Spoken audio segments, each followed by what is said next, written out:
শুধু পান্তা দেবো মুরগিকে? কুমড়া তো মিশিয়ে দিতে পারতাম আবার। ভালো হইস।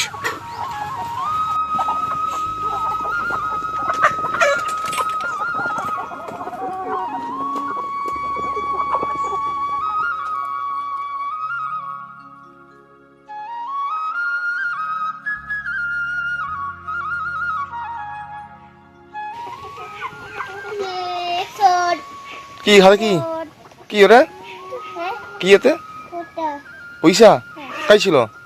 কাই ছিল? 8 টাকা কাই? 8 টাকা কাই? তাহলে কামড়া দে এইবার উঠকে কামড়া না আলু কি হবে? চানানাথকে কই চান্দা আছে নাকি কইতেন কটা 3টি আছে।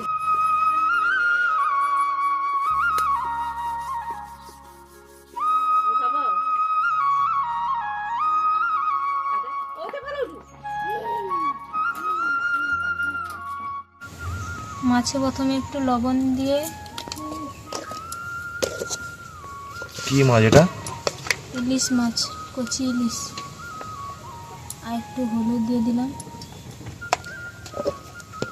আর একটু তেল দেবো, আর ভালো করে একটু মাখিয়ে দেবো। এই বর্ষায় ইলিশ মাছ সবারই ভালো লাগে, তো আজকের আমাদের বাড়িতে ইলিশ রান্না হবে।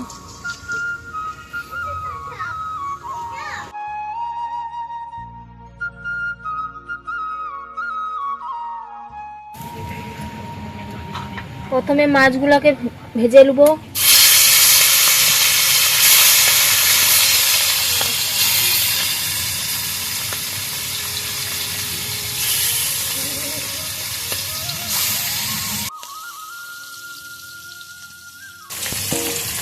ইলিশ মাছটা হালকা করে ভেজে নিয়েছি, বেশি কড়া করে ভাজবো না। ইলিশ মাছ হালকা করে ভাজলেই ভালো টেস্ট হয়। এটাকে তুলে নেব এখন।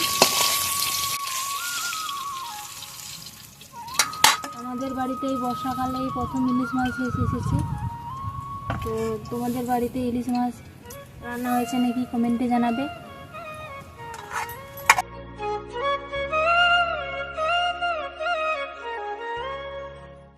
এবারে আমি ভাতটা গুঁড়ি দেবো।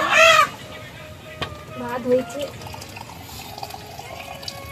টকে প্রথম 5 ফোড়ন দেবো,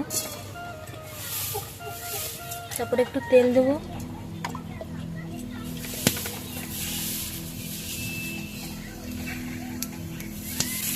একটু ভাজা হয়ে গেছে। এবারে আমি জল দিয়ে দেবো, সরষা জল দিয়ে দেবো। এবারে আমি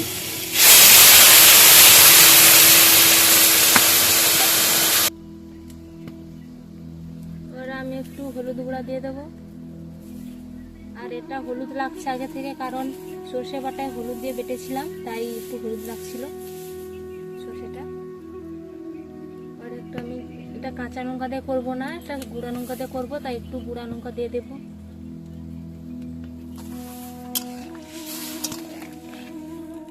কাঁচা লঙ্কা দিয়ে টক করলেও ভালো লাগে, তো আজকের কাঁচা লঙ্কা দিয়ে করবো না, গুঁড়ো লঙ্কা দিয়েই করবো, তাই গুঁড়ো লঙ্কা দিয়ে দিলাম।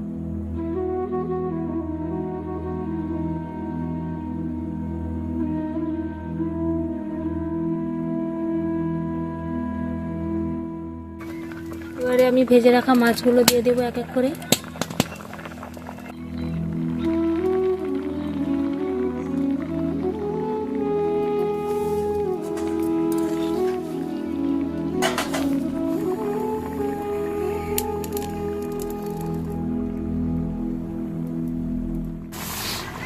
আজকে লেবুর টক হবে, আমাদের বাগানে গাছ আছে, সেখান থেকে আনা হয়েছে। আর এখন লেবু যেহেতু ছোট ছোট, বড় হয়নি এখনো, তাই 3টে নিয়ে আসা হয়েছে। এর মধ্যে 2টো দেবো, একটা থাকবে। তো চলো কেটে নেই।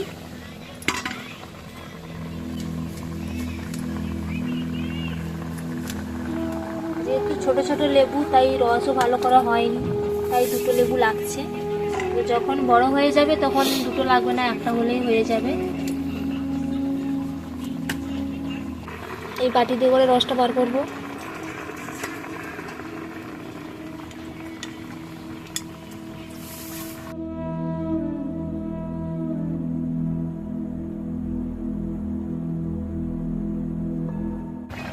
বন্ধুরা, লেবু থেকে এই রসটা বেড়েছে, তো এখন আমি টকে দিয়ে দেবো এই রসটা।